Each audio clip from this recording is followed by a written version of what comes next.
Hello everyone, আসসালামু আলাইকুম। Welcome to my channel Sumai's kitchen. মাত্র এই 2 টুকরা মাছ দিয়ে মাসকলাইয়ের ডালের একটা রেসিপি আজকে আপনাদের সাথে শেয়ার করব, যেটা পরিবারের সবাই মিলে খেতে পারবেন। মাসকলাইয়ের ডাল বিভিন্নভাবে রান্না করা যায়, তবে আমি আশা করছি আমার আজকের এই রেসিপিটা আপনাদের কাছে অনেক ভালো লাগবে।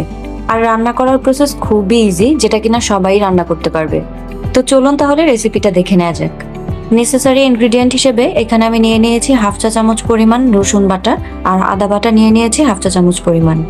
এখানে আমি 2 টুকরো মাছ নিয়েছি।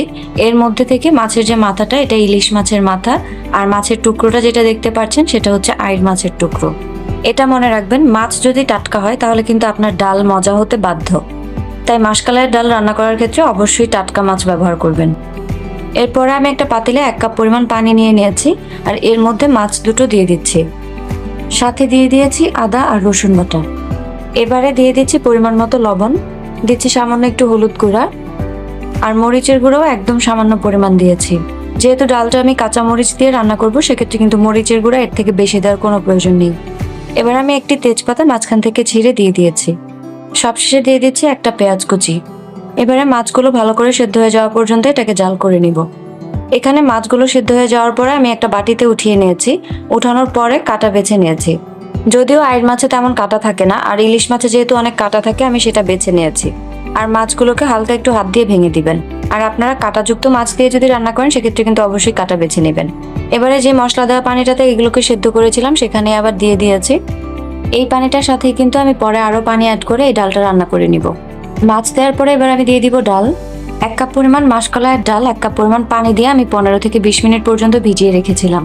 এবার এই পানি সহই আমি ডালটা এর মধ্যে ঢেলে নিচ্ছি। রান্নার সুবিধার্থে রান্নার প্রিপারেশন শুরুর আগে আপনারা ডালটা ভিজিয়ে রাখতে পারেন। আর এরপরে আপনি যখন রান্নার জন্য বাকি ইনগ্রিডিয়েন্টগুলো রেডি করবেন, তার মধ্যেই কিন্তু ডালটা সুন্দর করে ভিজে যাবে।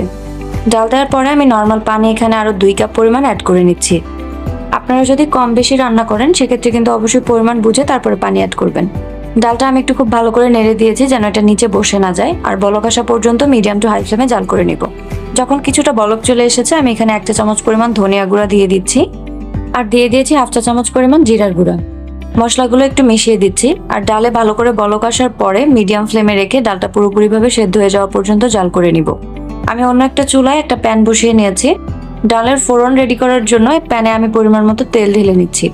তেলটা কিছুটা গরম হয়ে যাওয়া পর্যন্ত অপেক্ষা করব। আর এরপরে দিয়ে দিচ্ছি কুচি করে রাখা পেঁয়াজ। এখানে আমি মিডিয়াম সাইজের 2টা পেঁয়াজ ব্যবহার করেছি। একটা ব্রাউন কালার আসা পর্যন্ত কিন্তু ওয়েট করতে হবে। এই অবস্থায় কিন্তু আমার ডালটা অলমোস্ট হয়ে গেছে। এবার আমি 3 থেকে 4টা কাঁচামরিচ মাঝখান থেকে ফালি করে কেটে এর মধ্যে দিয়ে দিচ্ছি। ডালটা প্রায় যখন হয়ে আসবে, তখনই মরিচটা ব্যবহার করবেন। আর ডাল সেদ্ধ হয়েছে কিনা সেটা কিন্তু আপনারা আগেই চেক করে দেখবেন। একটু নেড়ে দিচ্ছি। আর এদিকে দেখুন, ফোড়নটা কিন্তু পুরোপুরিভাবে রেডি হয়ে গেছে। এবার আমি ডালের মধ্যে এই ফোড়নটাকে ঢেলে নিব। দেখতেই পাচ্ছেন, সম্পূর্ণ ফোড়নটাই কিন্তু আমি ঢেলে নিয়েছি। এবারে দিয়ে দিচ্ছি কিছুটা ধনেপাতা কুচি। খুব সুন্দর একটা ফ্লেভারের জন্য অবশ্যই ধনেপাতা কুচিটা ব্যবহার করবেন। আর এই অবস্থায় আমার ডালটা অলমোস্ট হয়ে গেছে। আমি আর 5 মিনিট পর্যন্ত জাল করে এই ডালটা উঠিয়ে নেব। 5 মিনিট হয়ে গেছে, আর আমার ডালটাও কিন্তু এবার পারফেক্টলি রেডি। আমি আপনাদেরকে এটার কনসিস্টেন্সিটা একটু দেখিয়ে দেওয়ার চেষ্টা করছি। ডালটা যখন এমন ঘনতে চলে আসবে, তখনই উঠিয়ে নেবেন, কারণ যখন এটা ঠান্ডা হবে, এটা কিন্তু আরো কিছুটা ঘন হবে। বেশি ঘন হয়ে গেলে কিন্তু এই ডালটা খেতে একদম ভালো লাগবে না। তৈরি হয়ে গেছে মাসকলাইয়ের ডাল। খুব ইজি প্রসেসে এবং অল্প সময়ের মধ্যেই কিন্তু এত মজাদার একটা ডাল রান্না করা যায়। তাই চাইলেই আপনার মেনুতে মাঝে মধ্যে এরকম ডাল কিন্তু রাখতেই পারেন।